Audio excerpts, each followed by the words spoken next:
हा ये लवकर हो हो पाठवते. ऐका ना, माझे फ्रेंड आले, तिला कोणी पिक करायला जाईल का प्लीज? हे तुझं तू बघा. तू का रे प्रभास, तुझा ना घ्यायला.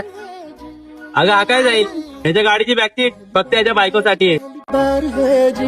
मग तू जा ना. अरे तो काय जाणार, त्याचा तर आताच ब्रेकअप झालाय. आधी त्याला त्यातून बाहेर तर पडू दे. आदिती त्यांना राहू दे, मी जातो. अरे किती ऊन आहे, चला दुसरीकडे जाऊ. चल.